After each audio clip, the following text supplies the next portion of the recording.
At 8:15 p.m. on a Tuesday, Trauma Room 1 was operating at peak efficiency. The patient on the table, a 31-year-old woman, was completely awake. She was lucid. She was speaking calmly to the attending physician. Exactly 12 minutes later, the EKG machine was flatlining. But not because the patient was dead. It was because the nurse who drew her blood was violently convulsing on the floor. The attending physician was choking, clawing at his own throat as his lungs rapidly shut down. And the respiratory therapist was completely unconscious, bleeding from her nose. The woman on the table hadn't moved. She hadn't done anything. But something inside her veins had just turned Trauma Room 1 into a biological kill zone. To understand how impossible this is, we have to rewind exactly 45 minutes. 7:30 p.m. The emergency department was experiencing a rare lull. It was the kind of quiet clinical staff actually hate, because it usually means something terrible is coming. But when the automatic doors slid open, it wasn't a multi-car pileup or a violent trauma. It was just her. She walked in under her own power. She was lucid, coherent, and clutching her chest, complaining of a rapid heartbeat and severe nausea. The triage nurse checked her vitals, tagged her as a standard cardiac observation, and placed her in Room 1. Everything was agonizingly normal. The room smelled of industrial bleach and fresh linens. The attending physician even cracked a polite joke to lighten the mood as he ordered a routine CBC, a complete blood count, just a standard diagnostic check. A veteran nurse, a woman who had drawn blood tens of thousands of times over a 20-year career, prepped the syringe. She tied the blue rubber tourniquet around the patient's arm, tapped the vein, and slid the needle in. It was pure muscle memory. But as she pulled the plunger back to extract the sample, the veteran nurse suddenly stopped talking, because the liquid filling the plastic tube was wrong. Blood is supposed to be red. Even deoxygenated venous blood is just a darker, richer crimson. But what was flowing into the syringe wasn't crimson. It was thick, heavy, and a dull, unnatural shade of brown, and it didn't smell like copper. As the nurse unscrewed the vial to transfer it, a scent hit the air. It wasn't faint, it was violent. A sharp, overpowering stench of ammonia and raw garlic, so thick it felt like physical pressure inside the small room. "What is that smell?" the attending physician asked, taking a step toward the bed. Those were the last words he spoke. Before his knees buckled, the nurse dropped the vial. It shattered against the linoleum. Instantly, the atmosphere in Trauma Room 1 turned toxic. The respiratory therapist, standing near the doorway, suddenly clutched her stomach and collapsed against the supply cart, violently dry heaving. The veteran nurse staggered backward. She tried to slap the emergency alarm on the wall, but her hands were trembling too violently to find the button. Her skin flushed and angry, burning red. She gasped, fighting for air that suddenly felt like inhaled glass. Then, she hit the floor, 3 medical professionals down. In less than 60 seconds, a code was called. An overhead voice screamed for the immediate evacuation of the entire emergency department, citing a mass casualty chemical leak. They assumed the ventilation system had pulled a neurotoxin in from the street. But when the emergency responders checked the HVAC system, the air outside the room was perfectly clean. The poison wasn't coming from the hospital. Within 10 minutes, the entire emergency department was a ghost town.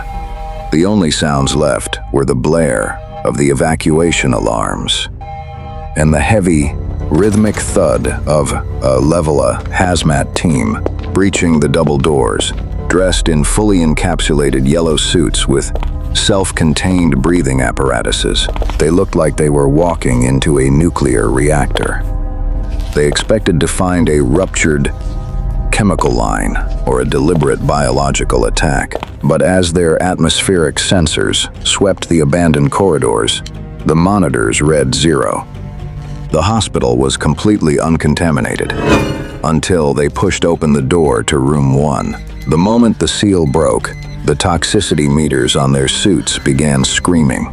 The atmospheric readings were lethal, but the source of the contamination defied every known law of pathology. The toxic cloud wasn't seeping from the ceiling vents.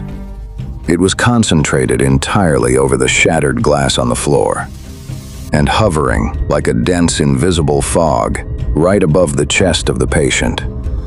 She was still lying on the table, still breathing, completely unaffected by the neurotoxic air that had just hospitalized 3 medical professionals. The Hazmat commander carefully scraped a sample of the dark, crystallizing fluid off the linoleum. When the rapid field analysis came back, the team froze. The substance in the vial wasn't just blood. It was releasing a highly volatile, weaponized gas. But here is the terrifying paradox. The human body cannot naturally synthesize this compound. It requires extreme industrial pressure to create. So, how was it actively replicating inside the veins of a living woman? The coroner's office was terrified of the body. They refused to perform the autopsy under normal conditions. Pathologists had to be sealed in fully encapsulated, airtight moon suits and locked inside a pressurized containment chamber, just to open the body bag.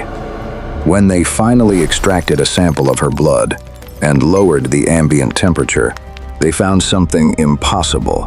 Floating inside the cold plasma were thick, manila-colored crystals. Forensic chemists identified them as dimethylsulfone. By itself, it is a relatively harmless metabolic byproduct. It certainly does not create toxic gas, unless the environment around it forcefully alters its atomic structure. Experts eventually realized the terrifying mathematical equation that took place inside Trauma Room 1. When the paramedics strapped an oxygen mask to her face in the ambulance, they flooded her bloodstream with pure concentrated O2. And when the ER doctors pressed the defibrillator pads to her chest, they fired a massive, localized electrical voltage directly through her heart. That electricity and oxygen acted as a violent catalyst. It forced the extra oxygen molecules to bond with the harmless crystals inside her veins. In a matter of seconds, her circulatory system was converted into a hyper-pressurized chemical reactor.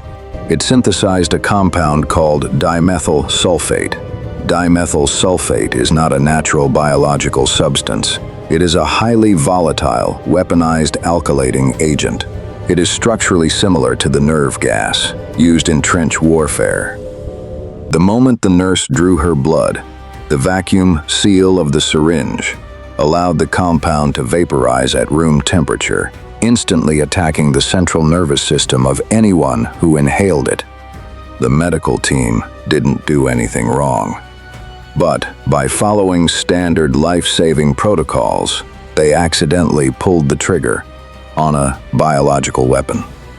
That is the scientific theory proposed by the experts at the Lawrence Livermore National Laboratory. It explains the ammonia smell. It explains the crystallization in her blood. And it perfectly explains why highly trained medical professionals collapsed in under a minute. It is a flawless, terrifying biological equation, but the government didn't accept it. 2 months later, the county coroner finally released the heavily redacted autopsy report. They officially declared that there were absolutely no toxic compounds or abnormal metabolites in the patient's blood. They ruled her cause of death as simple cardiac arrhythmia.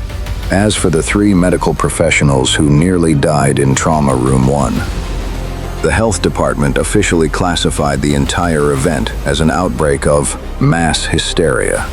They claimed it was nothing more than a psychological panic attack triggered by a strange odor. but you cannot hallucinate hepatitis. You cannot hallucinate the necrosis that developed in the joints of the resident doctor who spent 2 weeks in the ICU. The scientific data proved that her blood became a lethal weapon. The official government report claims nothing happened at all. So, if the government is telling the truth, and it was just a panic attack, why did the Hazmat team seal her body in an airtight aluminum crate before burying her in an unmarked grave?